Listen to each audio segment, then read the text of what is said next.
Hello, what's up? It's Silly City and you're watching Hawaii Behind the Records episode number 22. This week we're gonna look into a different genre and it's gonna be jungle. Jungle music is quite raw, it is also quite breakbeat heavy, so it has a lot of breakbeats and it's fast tempo and it consists of a lot of chopped breaks, it has a deep sub bass and it also has a big reggae and dub influence. Alright, let's look into the drums and we start as always with the tempo, the beats per minute. The classic jungle music from 1993 to 1998 was around like 160 to 170 BPMs. More modern jungle is 165 to 175 BPMs and more like ambient jungle is 160 to 165 BPMs. Drums in jungle music are defined with the fast-paced tempo that has a lot of bounce, syncopation and swing. It also uses breaks as its backbone and they are chopped, rearranged and layered. Let's look at the kick and the snare. And the kick and the snare are here together because, as I already mentioned, in jungle music you use a lot of breakbeats. Breakbeats are basically a part in a song where the drummer has a break or has like a solo and you hear the drums especially well. If you look at breakbeats, there are like a lot of common breakbeats. One of them is like the amen break or like the think break or like the funky drummer. Those are just like samples that have been used especially a lot and are quite iconic for that genre. The kick in those breaks is punchy and short and the snare is crisp. You can then chop those breaks into like little pieces and rearrange them into hyper rhythmic patterns. Let's look a little bit more at those breaks and how to edit them. If you have a break, you can just chop it by transient. This basically means that it chops it automatically in like a certain rhythm and you can then rearrange those parts and create fills or switch ups. What you can also do with the breaks is just like filter them out, you can repitch them or do some time stretching. If you look at the hi-hat and the ride, you can see that it's most of the time layered with the break. You can use some fast-paced 16th notes, you can also add a little bit of a shuffle groove and you use like metallic and dusty sounding hats. If you already look a little bit at the arrangement of the drums, you can use a simple 4-bar loop of the first break, then you can use a 5th bar to flip the break a little bit or use a fill and then go into another arrangement of the break. So that's it already with the drums and the arrangement. Let's look into some beats and then we will be back with the instruments. Alright, let's dive into some beats, and here in the jungle and also next week with the like drum and bass beats, I combined a little bit my approach because both were working with breakbeats and I wasn't really familiar with breakbeats, and so like I'm gonna just show this a little bit like how I got to know breakbeats. And this is like the first breakbeat. This is the funky drummer. And this is just like the MIDI arrangement that I asked ChatGPT, then I added the drum and the snare, and yeah, basically that's it. And the whole idea of breakbeats is taking a beat like that and like chopping it up and like rearranging it. And yeah, that's basically what I did as a first step. Alright, I can't really remember what I wanted to do in this beat. I think I just played around a little bit with like a drum and bass kit and like yeah, arranged it a little bit and also added the synthesizer. But yeah, I don't know. I think I needed more theory and then I went down a YouTube rabbit hole. And yeah, I also gonna share a little bit what I found there, and especially in this week's video I'm gonna focus more on what I've learned with the drums and the next week a little bit more on the basses. So let's dive a little bit more into the drums. Alright, as I mentioned, I wanted to dive a little bit deeper into the breakbeats, and I went down this rabbit hole from a YouTuber called Stranger, and he had a lot of like breakbeats or like drum arrangements for jungle and drum and bass. And what I did basically is I just screenshot it and yeah, trying it out and adding some kicks and snares. And yeah, I'm gonna show you here first the kick. You can see it's always on the one, the downbeat, and then it has some syncopation in it. Then to that we can just simply add a snare, and you can see the snare hits quite straight on the 2 and the 4. And then to that we can add a closed head. You can see it's here always a little bit like short, like fills.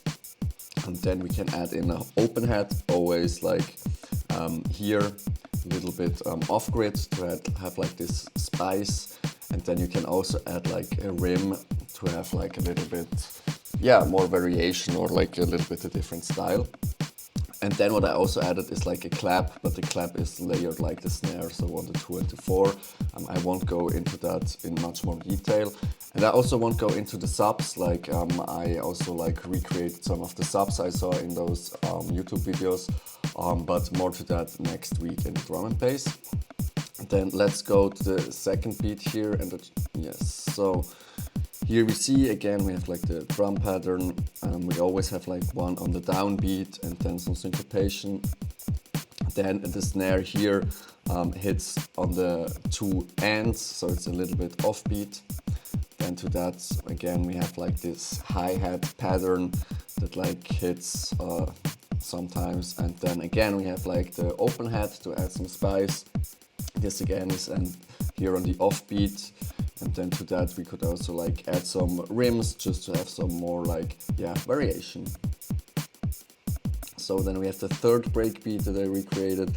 Again, you can see here the kick that has a little bit syncopation.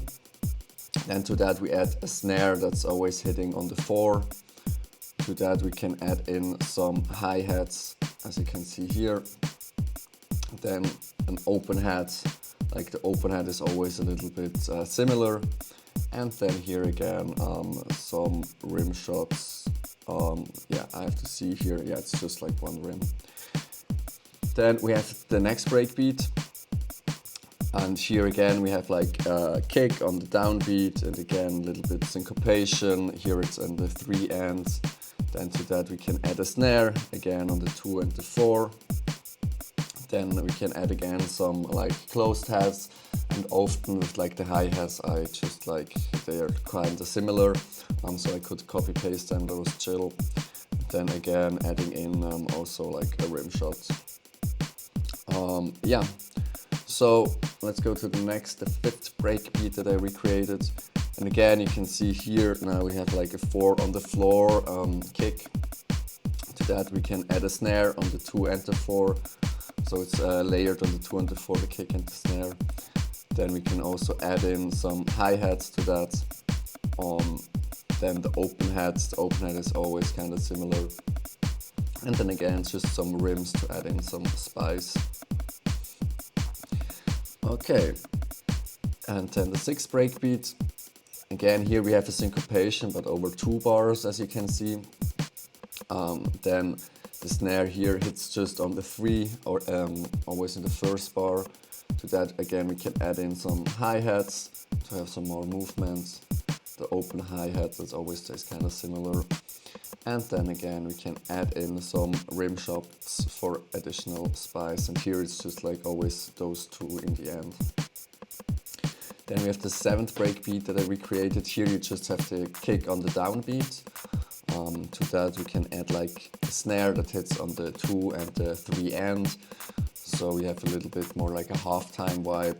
To that again come like the hi-hats. They're always like the first 2 hits are here. And then again like the open hat, I think the open hat is always kind of the same through all of it.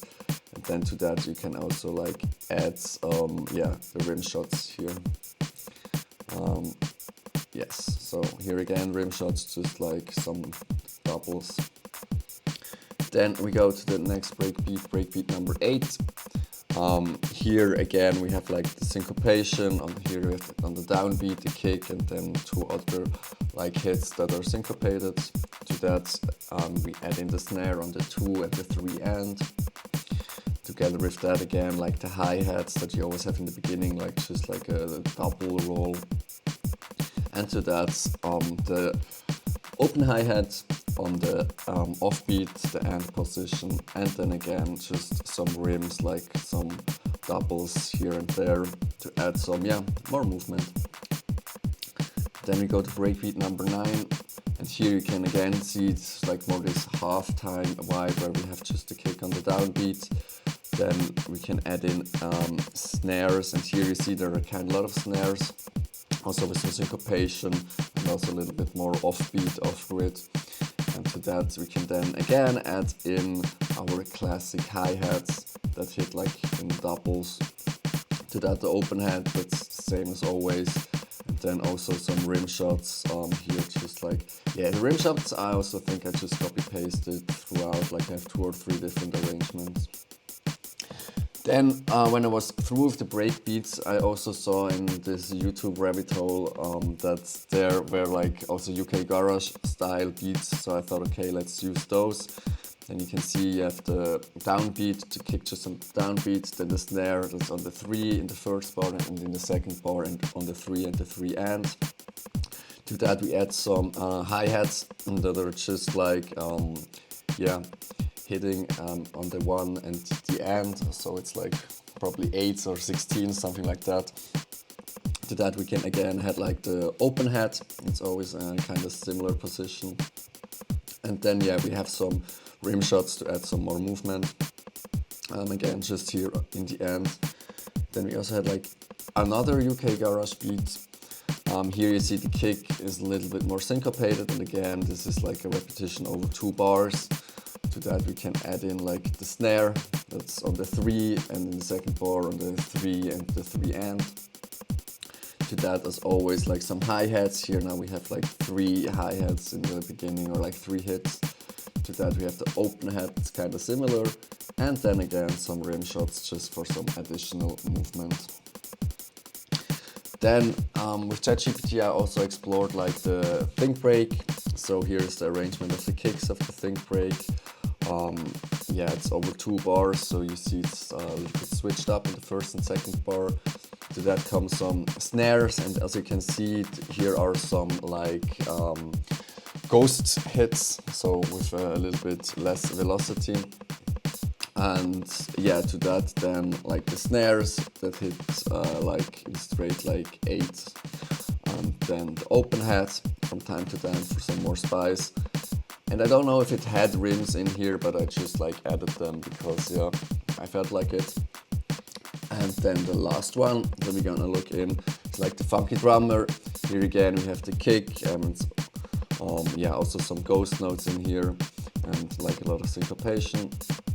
Then we added the snare on the 2 and the 3 end, and here the 4 end.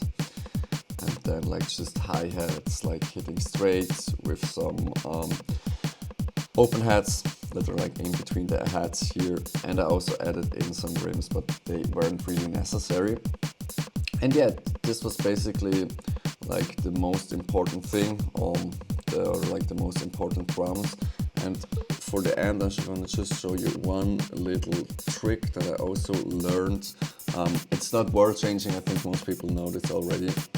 But here you can add in like a swing logic. And the swing basically means that it's not like in a even space between the hits. So we have like a little bit more this like looseness and yeah, the swing, and you can change that. And how you can do this is quite simple. You can go here, and then you have the grooves. And then you will see this is like swing for like 16s, and you can just like change that by double clicking it, and then you can add it in, and it will just like adjust a little bit the swing. You should do this for all similar. I don't know if you can really like hear the change right now. Yeah, but it's just like changes a little bit the spaces in between. This is like the pattern that will hit. So it's always a little bit like, yeah, with some swing and a little bit off, and it's especially nice for like the hi-hats to have some like, yeah, nice syncopation or like swing in the arrangement. Let's look into the instruments and the melodies, and as always we start with the bass. The bass in jungle music is a sub-heavy and dub-influenced deep sine wave. It can also be like filtered 808 subs, a wobbling reese, or a reese-style bass line. Another thing you can do with the bass is just like add dub delay bass hits, and also just use some rhythmic call and response patterns that you can use together with the break. When you use a bass or like create bass lines in jungle music, it's important to use the low notes like the C1 to E1 notes, and then it's also important that you sidechain the bass to the kick so the kick can come through clean. If you look at the instruments, you can often see that they're minimal or like sample-based melodies. You can also add some atmospheric pads, you can use some one-shot dub chords, some synth steps, or just some vocal cuts. In jungle, like the melody is more about the vibe and the emotion of the track. You can use a lot of minor seventh chords, and you can also add some dub-influenced steps. If you look at the effects, you can see that there is a lot of reverb and a lot of delay in the vocals. You can also add some tape stop effects, you can add some LFO pitch modulation on the pads, or just some dub delay on the snare and vocals. Other effects you can add is like the bit crushing, you can also add some vinyl noise, you can add some sweepers and risers with filtered white noise, you can also like filter the breaks and use them as intros or breakdowns, and another thing you can do is just like use reverse hits as transitions into sections. At last we're gonna look at the song structure, and here we have like a simple intro that's like 8 to 16 bars, you have some ambient pads, some vinyl crackle and the filtered breaks. Then comes like a groove in that's 16 bars. Here the full break comes in, but there's no bass yet. After that comes the first drop that's like 16 to 32 bars. Here like the bass line enters and you can flip the break in the midsection to have some transition like we already mentioned, where you have like a 4-bar loop, then a 5th bar as a filler, and then you go into another section and have another break that's again like 4 bars. Next up is the first drop that's like 16 to 32 bars. Here the bass line enters. You can like also flip the break in midsection to have a little bit of variation in the track. After that comes the fill that's like 4 to 8 bars. Here you can use an alternate break or just some vocal triggers. Next up is the second drop that's again like 16 to 32 bars. Here a new bass can come in and you can use more like break edits or use different breaks to add some variation into the track. After that you have a breakdown that's like 8 to 16 bars. Here the break is gonna be removed and you can use just some dub echoes and pads. After that you can again use a drop. This is like the final drop. Here you can again like switch up a little bit the bass or the bass line, and you can edit the breaks a little bit more. At last we have the outro, and here you can just like fade out the break and filter it out, or you can just pause the beat and fade out with the tail of the effects. Other things you can do to just adjust a little bit the song structure is that you use fills every 4 to 8 bars, that you have a little bit of a switch up. Another thing you can do is just like drop in or drop out the beat, that you have some contrast, and you can also just like drop the tempo in mid beat and make it half time to just like add a little bit more tension. That's all the things I came up together with ChatGPT. As always, I think I'm not gonna stick to this script and just like do a track in a vibe whatever I feel like. So yeah, let's look at some more beats and then we're gonna be back for the TLDR. Alright, so here we have the final beat, or the beat that's the final track. Here I made a little bit of a mistake by renaming it. Those are basically just like the MIDI files of the breaks or like the patterns that I used. And from time to time, like back here, you can see I just added in like a think break or like a funky drummer, just like to have a little bit of a switch up in between tracks. And yeah, the track is not really world changing for me. It was more about like playing around a little bit with the breaks, adding in some basses and stuff. And yeah, I mean, it's not a world changing track as always. It's not too crazy, but I think this part here, when this bass comes in, that's like kind of nice. So I'm gonna show you that as a little bit of a teaser. And as always, like the finished track will be available as free download on Saturday, and next week when we're gonna do the drum and bass beat, it's also gonna be a little bit more with the breaks, also focusing a little bit more on the basses. So yeah, stay tuned for that, and let's go to the TLDR. TLDR of a jungle beat. The tempo of a jungle beat can be in the range of 160 to 175 BPMs. You use chopped breaks like the Amen break. You can layer the heads with that, or just like add 1/16 notes. You use sub-heavy dub basses. The melodies are minimal, they're more for the vibe. You can use like the minor 7th chords and also some vocal chops. You can use a lot of reverb and delay. You can use some tape stop and also some LFOs to modulate the pads. Alright, that's it for this week's Hawaii Behind the Records, the Jungle Genre edition. I hope you could learn something or just enjoy the beats. Next week we're gonna be back with drum and bass. So yeah, excited for that, and until then, like, enjoy the weather, have a nice day, and see you, bye!